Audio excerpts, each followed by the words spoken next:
नमस्कार। KP college के online classes में एक बार फिर से आप सभी का स्वागत है। हम आज बीए फर्स्ट ईयर की क्लासेस स्टार्ट कर रहे हैं। बीए फर्स्ट ईयर का जो सिलेबस है होम साइंस का, वो इसी साल बदलाव किया गया है उसमें, और जिसमें हम लोग देख रहे हैं कि होम साइंस का जो फर्स्ट पेपर है, जब हम होम साइंस के फर्स्ट पेपर की बात करें, फर्स्ट पेपर में पढ़ेंगे हम लोग होम साइंस के क्षेत्र कौन कौन से हैं, यानी कि गृह विज्ञान के जो क्षेत्र है, क्षेत्र की बात करते हैं। इनका अर्थ है कि गृह विज्ञान का किन किन क्षेत्रों में यूज़ किया जाता है, या फिर कह सकते हैं उपयोग, क्षेत्र भी कह सकते हैं या उपयोग भी कह सकते हैं। तो यानी कि जो पेपर फर्स्ट है हमारा होम साइंस का, पेपर फर्स्ट में हमें इसके क्षेत्र के बारे में बात करेंगे। यानी कि जो होम साइंस की शाखाएं हैं, होम साइंस की 5 शाखाएं हैं, हम उन 5 शाखाओं के बारे में इस पेपर फर्स्ट में बात करेंगे। और हमारा होम साइंस का जो पेपर 2 है, पेपर फर्स्ट में हम लोग होम साइंस की जो शाखाएं हैं उन शाखाओं का अध्ययन करेंगे। और हमारा जो पेपर सेकंड है, उस पेपर सेकंड में हम इसके बाद में चर्चा करेंगे। तो सबसे पहले आज हम स्टार्ट करें हमारे पेपर फर्स्ट का जो फर्स्ट चैप्टर है, यानी कि गृह विज्ञान का परिचय। गृह विज्ञान का परिचय यानी कि गृह विज्ञान क्या है, इसका कहाँ यूज़ कर सकते हैं हम लोग, इसकी क्या इंपॉर्टेंस है, यानी कि ये हम क्यों पढ़ रहे हैं, इसको पढ़ने का रीज़न क्या है, इसको पढ़ रहे हैं तो ये हमारे क्या उपयोग आ रही है, यानी कि इसकी आवश्यकता है, इन सब के बारे में हम चर्चा करेंगे। यानी कि हमने क्या लेना है, गृह विज्ञान का इंट्रोडक्शन लेना है। तो सबसे पहले हम स्टार्ट करेंगे गृह विज्ञान की परिभाषा से, क्योंकि कुछ भी पढ़ने से पहले हमें उसका महत्व जानना चाहिए, यानी कि उसके शब्द का क्या अर्थ होता है, यह जानना बहुत आवश्यक होता है। इसके लिए हम बात करेंगे सबसे पहले कि गृह विज्ञान क्या है। तो यानी कि जब भी हम गृह विज्ञान की बात करते हैं, यह 2 शब्दों से मिलकर बना है, गृह और विज्ञान। यानी कि गृह तो हो गया हमारा घर, और विज्ञान यानी कि साइंस टेक्नोलॉजी। यानी कि गृह विज्ञान का अर्थ होता है, गृह विज्ञान का जो शाब्दिक अर्थ है, यानी कि इसके शब्द का अर्थ होता है कि घर में किसका यूज़ करना है, विज्ञान का यूज़ करना है। यानी कि जब हम वैज्ञानिक प्रयोगों, वैज्ञानिक जो नई नीतियाँ होती है, उपलब्धियाँ होती है, उन सभी चीज़ों का यूज़ करके घर में इसका प्रयोग कर रहे हैं, तो वो जो विषय कहलाता है वो होता है गृह विज्ञान। यानी कि विज्ञान का प्रयोग, यानी कि वैज्ञानिक तरीक़ों से घर में जो हम यूज़ करें उन चीज़ों का, वो सारी चीज़ें कहलाती हैं गृह विज्ञान। फिर हम आगे बात करते हैं कि गृह विज्ञान की क्या शाखाएं होती हैं। यानी कि चैप्टर फर्स्ट में होम साइंस का जो परिचय है, उसमें हम लोग बात कर रहे हैं कि गृह विज्ञान के क्या क्षेत्र होते हैं, या फिर इसकी कितनी शाखाएं होती हैं, क्षेत्र या शाखाएं, कि होम साइंस में किन किन का अध्ययन किया जाता है। तो होम साइंस की हम बात करें तो गृह विज्ञान के क्षेत्र को देखें तो सबसे पहले है खाद्य और पोषण। होम साइंस में हम किसका अध्ययन करते हैं, खाद्य और पोषण। अब खाद्य और पोषण का अर्थ क्या हुआ, खाद्य यानी कि जो खाने की सामग्री वगैरह होती है, पोषण यानी कि हम जो खाद्य पदार्थ ले रहे हैं उनसे हमारे शरीर को क्या पोषक तत्व प्राप्त हो रहे हैं। तो यानी कि गृह विज्ञान में हम खाद्य और पोषण के बारे में जानकारी प्राप्त करते हैं।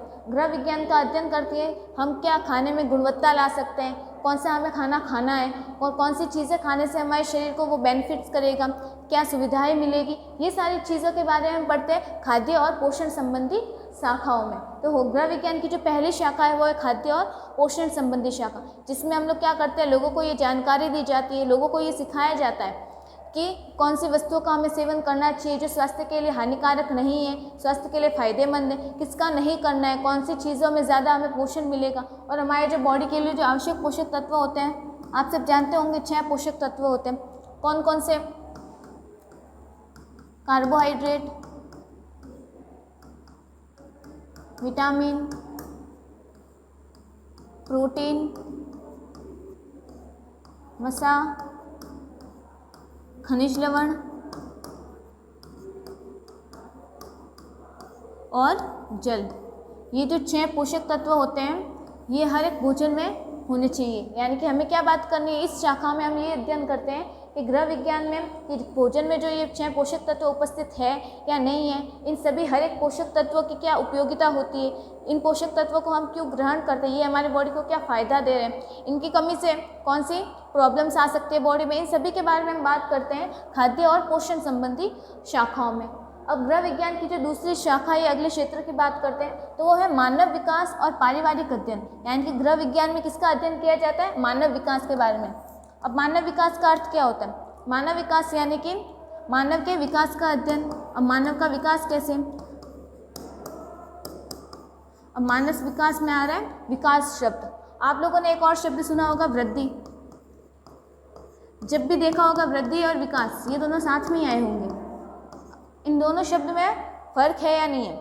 फ़र्क है। वृद्धि और विकास आते साथ में ही है, लेकिन जो बहुत से लोग हैं इन दोनों में फ़र्क नहीं जानते कि इन दोनों में डिफरेंस क्या है। तो जब हम वृद्धि की बात करते हैं तो वृद्धि का अर्थ होता है जो हमारे बॉडी में चेंजेस हो रहे हैं, यानी कि शरीर में जो वृद्धि हो रही है, जैसे कि हमारी जो हाइट बढ़ रही है, हमारा वेट बढ़ रहा है, यानी कि हम यानी कि क्या हो रहा है, हमारे हाथ पैरों की लंबाई बढ़ रही है। ये सारी चीज़ें किस में आती है? वृद्धि के अंदर, यानी कि जो शरीर में परिवर्तन हो रहे हैं, शारीरिक परिवर्तन। जितने भी शारीरिक परिवर्तन हैं वो सभी परिवर्तन आते हैं वृद्धि के अंदर। अब विकास के अंदर क्या होता है? विकास के अंदर आता है शारीरिक परिवर्तन भी, और इसके साथ साथ बालक का मानसिक परिवर्तन, यानी कि उसका बुद्धि जो कैसे तेज़ हो रही है, उसकी जो इंटेलिजेंस कैसे बढ़ रही है उम्र बढ़ने के साथ साथ, यानी कि उसका बौद्धिक विकास का अध्ययन करते हैं विकास में। उसके सामाजिक विकास का, यानी कि वो समाज के साथ किस तरीके से रह रहा है, समाज में जितने भी लोग हैं उन लोगों से उसने किस तरह से सीखा, कितना सीखा, क्या सीखा, और लोगों के साथ किस तरीके से व्यवहार करता है, ये सब सीखते हैं हम सामाजिक विकास के अंदर। फिर बालक का विकास होता है संवेगात्मक विकास, यानी कि वो इमोशनली डेवलप होता है। अब इमोशनली डेवलप कैसे? उस बच्चों के जो इमोशंस होते हैं, यानी कि जो मानव के ह्यूमन के इमोशंस होते हैं, कौन कौन से होते हैं, जैसे डर, खुशी, हंसना, रोना, ये जितने भी इमोशंस हैं हमारे, उन पे वो कंट्रोल करना किस तरीके से सीखता है, कहाँ पे इनको एक्सप्रेस करना है, कहाँ पे हमें हंसना है, किस तरीके से लोगों से बात करनी है, किस समय हमें उदास होना है, ये सारे क्या इमोशंस पे कंट्रोल करना सीख रहे हैं, यानी कि हमें कब कंट्रोल करना है, कब नहीं करना, ये सारी चीज़ें आती है संवेगात्मक विकास के अंतर्गत। यानी कि जब हम अपने संवेगों को कंट्रोल करना सीखते हैं, तो यानी कि विकास में हम लोग बालक के शारीरिक विकास के साथ साथ मानसिक विकास, उसके बुद्धि का विकास यानी कि बौद्धिक विकास, उसका सामाजिक विकास, समाज के साथ होने वाला विकास, उसका संवेगात्मक विकास यानी कि उसके संवेगों में क्या चेंजेस और इमोशंस में जो डेवलपमेंट हो रहा है उसका विकास, और उसका जो नैतिक विकास यानी कि अच्छे और बुरे की समझ, इन सभी विकास का अध्ययन करते हैं हम विकास के अंतर्गत। और सिर्फ शारीरिक वृद्धि की बात करें या फिर सिर्फ शारीरिक विकास की बात करें तो वो आएगा वृद्धि के अंदर। यानी कि मानव विकास में हम किसका अध्ययन कर रहे हैं? शारीरिक के साथ साथ मानसिक, बौद्धिक, सामाजिक, संवेगात्मक, क्रियात्मक, नैतिक, बहुत सारे विकास होते हैं, इन सभी का अध्ययन हम मानव विकास में करते हैं। तो यानी कि जब मानव में इतने सारे चेंजेस हो रहे हैं, इतने सारे एरियाज में चेंजेस हो रहे हैं, उन सभी का अध्ययन हम करते हैं मानव विकास और पारिवारिक अध्ययन की शाखा में। ये तो हो गया मानव विकास, यानी कि इन सभी क्षेत्रों में हम मानव के विकास का अध्ययन कर रहे हैं। और पारिवारिक अध्ययन यानी कि बच्चा या मानव, ह्यूमन, व्यक्ति जो कोई भी है वो परिवार के साथ किस तरीके से व्यवहार कर रहा है, परिवार में उसका व्यवहार कैसा है, परिवार के साथ उसका रहन सहन कैसा है। जब इन चीज़ों का अध्ययन किया जाता है तो वो है पारिवारिक अध्ययन, यानी परिवार के साथ होने वाली गतिविधि का अध्ययन मानव विकास और पारिवारिक अध्ययन की शाखा में किया जाता है। तो इन शाखा के बारे में भी अध्ययन हम गृह विज्ञान में करते हैं। फिर है पारिवारिक संसाधन प्रबंधन। परिवार संसाधन यानी कि जो कोई भी हमारे पास उपकरण होते हैं, घर में जो सामग्रियाँ वगैरह होती हैं, और यानी कि प्रबंधन यानी कि मैनेजमेंट। यानी कि अब हम अगली बात करते हैं गृह विज्ञान में कि पारिवारिक संसाधन का प्रबंधन किस तरीके से किया जाता है। यानी कि गृह विज्ञान में हम ये भी सीखते हैं, ये भी शाखा है कि घर की जो चीज़ें हैं, घर में जितने भी उपकरण वगैरह है, जो भी संसाधन वगैरह है, उन संसाधनों को किस तरीके से मैनेज किया जाता है, यानी कि उनको किस तरीके से व्यवस्थित अपनी जगह पे सजा के रखना, उनका किस तरीके से उपयोग करना, उपयोग करने के लिए हमें किन सिद्धांतों का यूज़ करना है, उपयोग होने के बाद उनको व्यवस्थित किस तरीके से रखना है, इन सभी चीज़ों का जो अध्ययन किया जाता है वो है पारिवारिक संसाधन प्रबंधन के अंतर्गत। फिर अगली शाखा है वस्त्र और परिधान आकलन, यानी कि वस्त्रों के बारे में और वेशभूषा के बारे में भी अध्ययन किया जाता है गृह विज्ञान में। यानी कि कपड़ा किस तरीके का यूज़ करना है, कपड़े का टेक्सचर क्या होना चाहिए, कौन से रेशे मुलायम होते हैं, कौन से कठोर होते हैं, कौन से बॉडी के लिए अच्छे हैं, कौन से बॉडी के लिए नुकसान देते हैं, उनसे बना कौन सा कपड़ा हमारे लिए अच्छा होगा, किस तरीके के कपड़े धोना, कपड़े की धुलाई आसान होगी, कपड़ों को रंगना आसान होगा, कौन सी कढ़ाई का हमें यूज़ करना है, धोते समय कपड़ों को क्या सुविधा देनी है या फिर धोते समय क्या ध्यान रखना है। इन सारी चीज़ों का जब हम अध्ययन करते हैं तो वो होता है वस्त्र और परिधान आकलन। यानी कि जब वस्त्रों के बारे में कि परिवार के लिए कौन से वस्त्र उपयोगी है, जब हम परिवार के सभी लोगों के वस्त्र धो रहे हैं तो किस तरीके के वर्गीकरण करना है, यानी कि कौन से कपड़ों को साथ में धोना है या नहीं धोना। जब इन सभी क्षेत्रों में हम बात करते हैं तो ये सारी चीज़ें आती है वस्त्र और परिधान आकलन के अंतर्गत। और अगली शाखा है गृह विज्ञान प्रसार और संचार प्रबंधन। यानी कि गृह विज्ञान का क्या करना है, प्रसार करना है। प्रसार यानी कि एक्सटेंशन एजुकेशन, एक्सटेंशन एजुकेशन। अभी एक्सटेंशन एजुकेशन क्या होती है, और इसका भी क्या करना है, संचार करना है, यानी कि लोगों तक पहुंचाना है। अब ये होता क्या है, प्रसार, यानी कि प्रसार वो शिक्षा है, यानी कि गृह विज्ञान का प्रसार, ये बात हो गई कि गृह विज्ञान को ऐसे एरिया तक पहुंचाना है जहाँ पे क्या है, एजुकेशन नहीं है, लोग स्कूल कॉलेज वगैरह पढ़ने के लिए नहीं जा सकते, यानी कि घर से बाहर पढ़ने के लिए नहीं जा सकते, यानी कि ऐसे एरिया में क्या करना है, घर जाकर उनको शिक्षा देनी है, उनके लिए किताबी ज्ञान नहीं देना है उन्हें कि स्कूल कॉलेज में जो शिक्षा हो रही है, यानी कि ओपन से लोग पढ़ाई करते हैं घर पे रह के, वो भी घर पे रह के पढ़ाई करते हैं, लेकिन इसमें क्या देना है, हमें किताबी ज्ञान बिल्कुल नहीं देना, हमें क्या करना है, उन्हें वो सारी चीज़ें सिखानी है जो उनकी डेली लाइफ में काम आए। जैसे उन्हें घर में जो सामग्रियाँ बनाई जाती हैं, यानी कि घर की जो घर की बनी सब्जियाँ होती हैं, जैसे राबोड़ी, मंगोड़ी, ये सारी चीज़ें क्या की जाती है, उनको बनाना सिखाई जा सकती है, जिससे क्या कर सकते हैं, वो उनको बेच से पैसे कमा सकते हैं। और लोगों को ये शिक्षा दी जाती है, जनरली ये सारी चीज़ें प्रसार शिक्षा गांव में दी जाती है। गांव में लोग खेती बाड़ी करते हैं, तो यानी कि खेत में किसान के लिए क्या क्या नए उपकरण यूज़ में आ सकते हैं, उन सब की उनको जानकारी दी जाती है। यानी कि जब लोगों को उनके व्यवहारिक ज्ञान के अनुसार शिक्षा दी जाती है, जिससे कि वो अपने रियल लाइफ में उसे प्रैक्टिकल कर सके और पैसे कमा सके, तो ये शिक्षा कहलाती है गृह विज्ञान प्रसार और संचार प्रबंधन। तो गृह विज्ञान यानी कि होम साइंस का अध्ययन इन 5 क्षेत्रों में किया जाता है। खाद्य में किया जाता है, पोषण का ध्यान रखा जाता है, मानव विकास के बारे में अध्ययन किया जाता है, परिवार के संसाधनों का अध्ययन किया जाता है, वस्त्र और परिधान के बारे में जानकारी प्राप्त की जाती है, और गृह विज्ञान के प्रसार शिक्षा दी जाती है। तो ये सारी शाखाएं हैं होम साइंस की और उसके क्षेत्र हैं। अब अगली बात करते हैं कि गृह विज्ञान का महत्व, यानी कि गृह विज्ञान क्यों पढ़ा जाता है।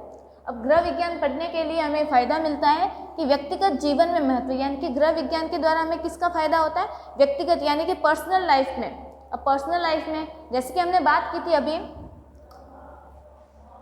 हम जैसे खाद्य और पोषण की बात करी, हमने ये क्षेत्र ले लिया, इसमें क्या होगा, परिवार के लिए क्या सही है, खान पान का ध्यान रखा जाता है, परिवार के सभी लोगों के हेल्थ को ध्यान में रखते हुए हम खान पान करेंगे। या क्या हो रहा है, हमारी पर्सनल लाइफ में हम इसका यूज़ कर रहे थे, यानी कि होम साइंस का यूज़ कहाँ पे हो रहा है, पर्सनल लाइफ में भी हो रहा है, यानी कि व्यक्तिगत जीवन के लिए भी ये हमारे लिए उपयोगी है। अब खाद्य की बात हो गई, अब मानव विकास का अध्ययन करेंगे, यानी कि परिवार का लोगों के साथ क्या संबंध है, किस तरीके का रिश्ता है, वस्त्र और परिधान के बारे में अगर हमें जानकारी प्राप्त कर ली, इसके बारे में पढ़ लिया, तो ये भी हमारे डेली लाइफ में काम आएगा आ रहा है। तो यानी कि होम साइंस का यूज़ कहाँ पे भी हो रहा है, हमारी व्यक्तिगत लाइफ में, यानी कि डेली लाइफ में भी हम इसका यूज़ करते हैं। पारिवारिक जीवन के लिए, यानी कि गृह विज्ञान कहाँ पे भी यूज़ होता है, परिवार के लिए भी यूज़ होता है। अब परिवार के लिए कैसे, हमने वस्त्रों के बारे में बात की, घर के सभी लोगों की इच्छा के अनुसार, उनकी आवश्यकता के अनुसार हम वस्त्रों का चयन कर सकते हैं, उनकी लोगों की आवश्यकता के अनुसार उनको खाद्य सामग्री के बारे में बता सकते हैं, उनको पोषण दे सकते हैं। यानी कि जो गृह विज्ञान है ये पारिवारिक जीवन के लिए भी उपयोगी है, व्यक्तिगत यानी कि हमारे खुद के पर्सनल के लिए तो बहुत अच्छा है, इसके साथ साथ हमारी फैमिली के लिए भी ये बहुत अच्छा होता है। फिर आर्थिक महत्व, यानी कि होम साइंस के द्वारा जो आजकल सबसे ज़्यादा महत्वपूर्ण है वो है आर्थिक महत्व, क्योंकि होम साइंस के द्वारा लोग आर्थिक महत्व को भी बढ़ावा दे रहे हैं। आर्थिक महत्व मतलब, यानी कि जब भी आर्थिक महत्व की बात आती है या फिर आर्थिक शब्द की बात आती है, उसका अर्थ होता है धन या पैसा कमाना, यानी कि होम साइंस का क्या यूज़ बन गया है, पैसा कमाना। जैसे घर में बनी चीज़ों को बेचना, लोगों को क्या करें, हम कलाकारी करना सिखाएंगे, कपड़ों से जो कढ़ाई करना सिखाएंगे, तो इससे क्या करेंगे, वो नई नई चीज़ें करना सीखेंगे, उनको बेच भी सकते हैं। घर में बनी सामग्री के साथ साथ हम उनको जो एग्रीकल्चर है उनके बारे में बताएंगे, फील्ड के बारे में बताएंगे, तो इससे क्या होगा, इन सभी क्षेत्रों में वो एक्सपर्ट हो जाएंगे, जिससे क्या कर सकते हैं, वो पैसे कमा भी सकते हैं। यानी कि होम साइंस के द्वारा क्या करें, उनको ये होम साइंस सिखा के हम उनके आर्थिक महत्व को बढ़ा रहे हैं, यानी कि हम उनको गृह शिक्षा के बारे में बता रहे हैं। फिर है बदलती स्थितियों के अनुकूल पारिवारिक जीवन बनाना, यानी कि आज का जो टाइम है, प्रेजेंट टाइम है, ये क्या हो रहा है, स्थितियाँ बदल रही है, यानी कि टाइम बदल रहा है। अब जैसे जैसे टाइम बदल रहा है, समय बदलने के साथ साथ हमें खुद को भी बदलना पड़ता है। ऐसा नहीं होना चाहिए कि हम आज के ज़माने में हैं लेकिन रह पीछे पुराने ज़माने के अनुसार है, यानी कि हम आज के ज़माने के साथ तालमेल नहीं बिठाएंगे। इसके लिए क्या होना चाहिए कि जैसे जैसे समय बदल रहा है, अनुकूल परिस्थितियाँ आ रही है, तो उसी के साथ हमें खुद को भी उसमें ढालना चाहिए, नई नई चीज़ें सीखनी चाहिए। पुरानी मानसिकता में रहना गलत बात नहीं है, लेकिन पुरानी मानसिकता को छोड़ना नहीं, नई चीज़ों को सीखना नहीं, वहाँ पे प्रॉब्लम आ जाती है। इसीलिए हमें क्या करना चाहिए, पुरानी मानसिकता के रखने के साथ साथ यानी कि जो अच्छी चीज़ें हैं उनको सीखने में कभी भी पीछे नहीं रहना चाहिए। तो यही प्रॉब्लम है आजकल के लोगों की कि वो क्या करते हैं, नई नई चीज़ें सीखने के लिए एक्साइटेड नहीं होते, क्योंकि वो अपने पुराने सोच में रहते, अपने कंफर्ट जोन से बाहर नहीं आना चाहते। अगर कोई चीज़ अच्छी लग रही है, अगर वो हमारे लिए फ़ायदे कर रही है, तो उसे सीखने में कुछ बुराई नहीं है। तो यही कहा गया है कि होम साइंस में कि अगर परिस्थितियाँ बदल रही है तो उसके अनुसार हमें हमारे जीवन को भी ढालना है। यानी कि जब भी अनुकूल परिस्थितियाँ मिल रही है कि हमें लगता है कि ये सही समय है, हमें क्या कर देना है, अपने परिवार को भी उस बदलती परिस्थिति के साथ क्या करना है, समायोजित कर लेना है। तो ये सारे होम साइंस के महत्व थे। तो हमारा ये जो पहला चैप्टर था कि गृह विज्ञान का क्या महत्व है और गृह विज्ञान का क्या परिचय है, परिचय के बारे में हमने जानकारी प्राप्त कर ली, हमने इसकी शाखाओं, इसके क्षेत्र के बारे में पढ़ लिया और हमने बात की कि होम साइंस का अध्ययन क्यों किया जाता है, यानी कि इसकी आवश्यकता है।